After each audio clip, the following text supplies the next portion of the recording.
Today we're going to start a new topic, one called personal jurisdiction. It's probably one of the trickier concepts that we'll study this semester and sometimes can be a little bit confusing for students.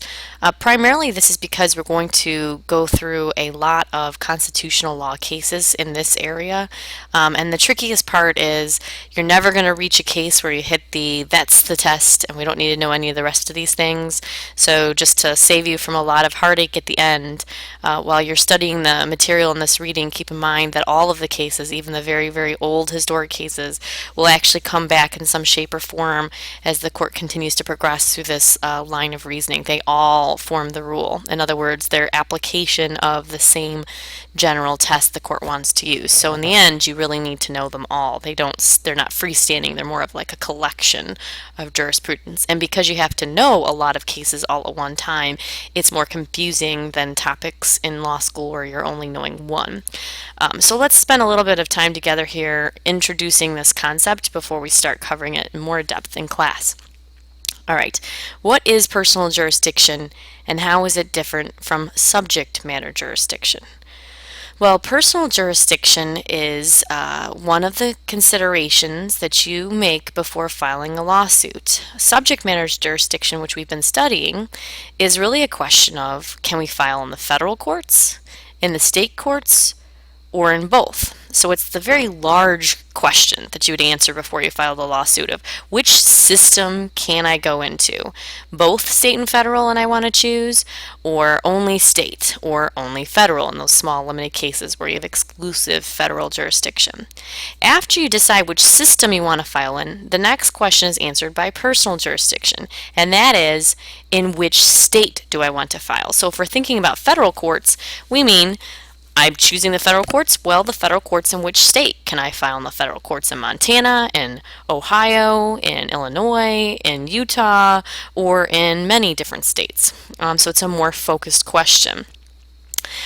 We'll later learn one of the other more narrowing questions is going to be venue. Okay, I pick the federal courts in the state of Ohio. Well, which district in the state of Ohio can I sue? So we're kind of going through basically this inverted pyramid that's focusing our choices down to the basic courts that we actually have options for. So subject matter jurisdiction, which system, and that meant nationwide, state systems or federal systems. Now we're getting to which state, the state courts or federal courts in which state. All right, let's compare personal jurisdiction with subject matter jurisdiction in what it's trying to control. Subject matter jurisdiction, as you can remember, was the court's power over the dispute itself, the subject matter of the action. So the ability to provide the remedy sought by the parties over the nature of the dispute. So it's over the subject matter of the action. That's why we call it subject matter jurisdiction. Personal jurisdiction is still about power. It's still about the court's power, but it's personal. So what does that mean? Well, it means power over the parties in the action, the actual disputants. Because personal jurisdiction is really about power over the people, they have a whole lot more control over that power of the courts than they did with subject matter jurisdiction. So let's think about the power of the parties over the jurisdiction when we think about subject matter versus personal jurisdiction. With subject matter jurisdiction, we first start with this question, can a party create it through consent? Like in other words, when we were talking about 1331 and 1332 and all the different grounds for subject matter jurisdiction, could a party ever just say, let's agree that we're just going to say this is a diversity jurisdiction dispute? Could they do that? For subject matter jurisdiction, they can't. It's the court's power created by the Constitution and Congress through authorization from the Constitution, issuing a statute giving the district courts of the federal government the ability to hear particular kinds of disputes. So parties had no ability to manufacture, construct that jurisdiction through consent. Personal jurisdiction is a different matter. Because it's about the court's power over the parties, they can yield to the court's power and therefore grant the court that kind of authority over them. And if you think about it, plaintiffs do this all the time when they file their lawsuit in a court. By filing in a court, the plaintiff has consented to the jurisdiction of that court. We'll later learn that defendants can consent in a variety of different ways as well, but they don't as often as the plaintiff because they're not filing in that in that action. But this is how it's different from subject matter jurisdiction. Can parties waive their challenges to jurisdiction? For subject matter jurisdiction, was there ever a point in time where we said, oh, you can't raise subject matter jurisdiction anymore, you've now waived your ability to bring that? Hopefully you can answer that with a resounding no. Remember, even after judgment, even after a final judgment, even if it's raised only for the first time ever on appeal before the United States Supreme Court, you still can raise subject matter jurisdiction. Can you do that for personal jurisdiction? The answer is no. It can be waived.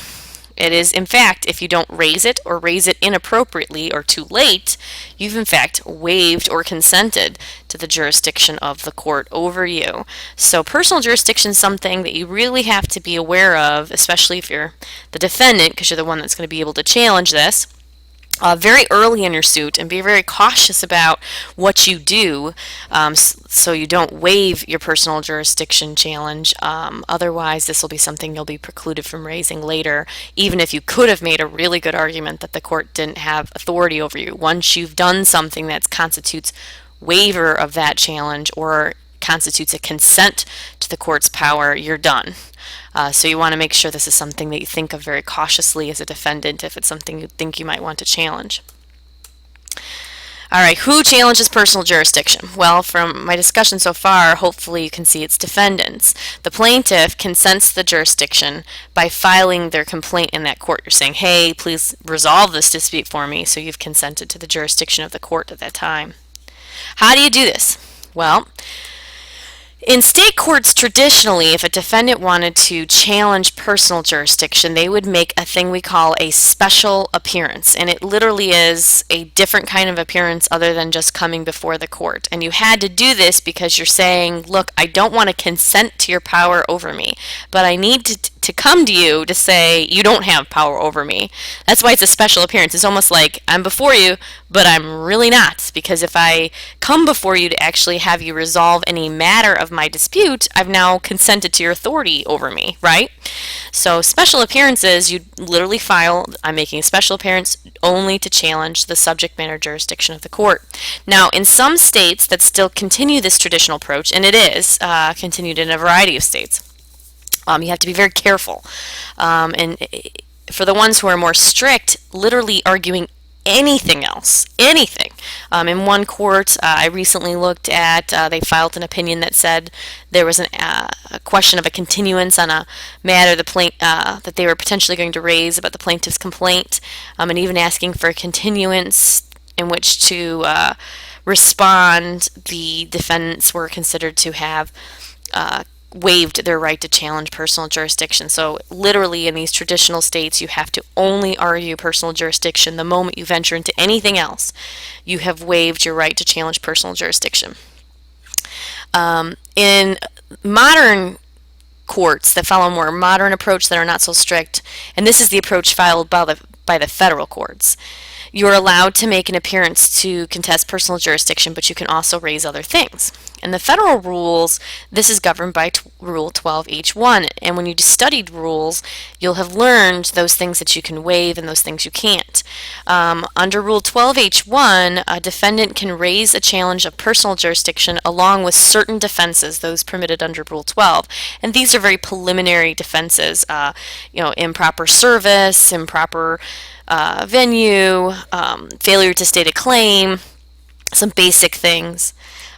If you fail to raise this personal jurisdiction, however, and raise a different challenge under Rule 12 or argue other things, just like in the state courts, you will can be considered to waive your objection to personal jurisdiction and consent essentially to the court's authority over you.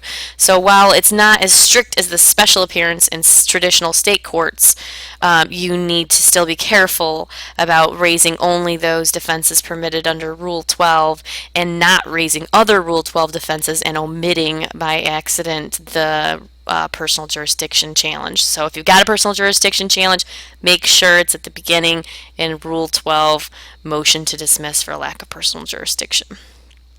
All right. Let's compare a little bit about the authority between the federal and state courts. We did that with personal subject matter jurisdiction. Let's remind ourselves and think about the difference with PJ. All right. Federal subject matter compared to state subject matter. Well, remember the federal courts had limited subject matter jurisdiction. They were considered courts of limited jurisdiction. Their ability to hear things was much more narrow in scope than the state courts. State courts are known as courts of general jurisdiction, so they can hear a lot more of the actions than federal courts can. In fact, remember, it's not infrequent that you'll have the state being able to hear something the federal courts can at the same time, where the federal courts can't hear things that go before the state courts. How does federal PJ compare to state PJ? Well, this is actually governed by Rule 4K. We're going to study Rule 4K at the very end of personal jurisdiction. I've excerpted a part of it here because it'll help us at the outset of PJ. But we're going to come back to Rule 4K because there's some weird, quirky things that the federal courts have special PJ over that the state courts don't, and the other portions of Rule 4K. But here's the basic one. And it tells us in subsection 4K1, in general, serving a summons or filing a waiver of service establishes personal jurisdiction over a defendant. So basically, you serve them, or you serve your waiver of service of process, and we'll talk about serving people after we finish personal jurisdiction, but basically this means you serve your complaint on the defendant, and that gives you PJ, personal jurisdiction over the defendant, if you're in subsection A, to the defendant who is subject to the jurisdiction of a court of general jurisdiction in the state. All right, that's a lot of jurisdictions in one phrase, so let's break it down. All right, so you serve the complaint to a defendant, and that gives you personal jurisdiction over that defendant if they are subject to the jurisdiction of a court. And that basically means if there's PJ over that defendant, jurisdiction of a court, they're subject to the jurisdiction of court, meaning they're subject to the personal jurisdiction of a court. Which court? A court of general jurisdiction in the state. Well, what is a court of general jurisdiction in the state? The state courts. Okay, so if we read it back from the top, you serve a complaint on a defendant, that gives you PJ, personal jurisdiction, over the defendant, if they're subject to the personal jurisdiction of the state court, the last phrase, where the district court is located. So, what does that mean? Well, if you serve a complaint to a defendant, you have personal jurisdiction over that defendant if that defendant was subject to the personal jurisdiction of the state in which your district court's located. So in a nutshell, let's just say you're trying to get personal jurisdiction over a defendant in the Southern District of Ohio. Well, that means if the Ohio state courts would have personal jurisdiction over that defendant, then the federal courts in Ohio, all the federal courts in Ohio, would also have personal jurisdiction over that defendant. If you wanted to sue someone in the Northern District of Illinois, in Chicago, in my hometown, if the state courts in Illinois would have personal jurisdiction over that defendant, so too would all the federal courts in that state in Illinois. So, how does PJ in the federal courts compare to PJ in the state courts? It's the exact same. So this gives you a couple points to consider. First of all, if you never intend to practice at all in the federal courts, and as we mentioned before, you may have no option, you may never choose it yourself, but may find yourself representing defendants there. But even if you didn't, let's just say you're going to be a local practitioner. Well, the personal jurisdiction rules that you're learning right now in this semester in federal civil procedure class are the exact same rules that are going to apply when you're in state court. PJ in state court is the same challenge as personal jurisdiction in federal court.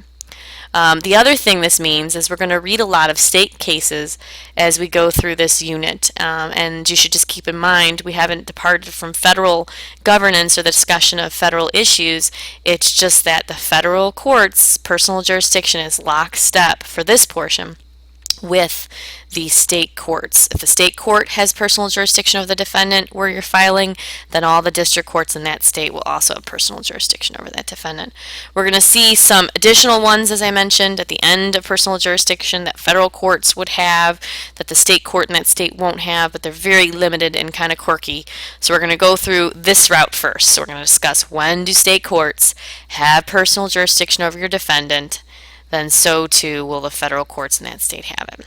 Alright, so these are just the very, very basic nuts and bolts to compare personal jurisdiction with subject matter jurisdiction. And when we start this unit in class, we'll start with a very old case known as Pennoyer that pretty much everybody in law school will ever read. And while it might seem very antiquated, you're going to find very soon that Justice Scalia is going to bring it back into swing in our practicing lifetime, and we'll see it's still applied today. So even though it seems antiquated and old, this isn't one of those classes in law school where you think, well, that was a delightful history lesson, let's put it on the back burner. Keep in mind it's going to come back. So everything in PJ is fair game. Just try and stay up with each case, and I'll give you a framework for how to think about it right away in class when we start talking about this. All right, see you in class.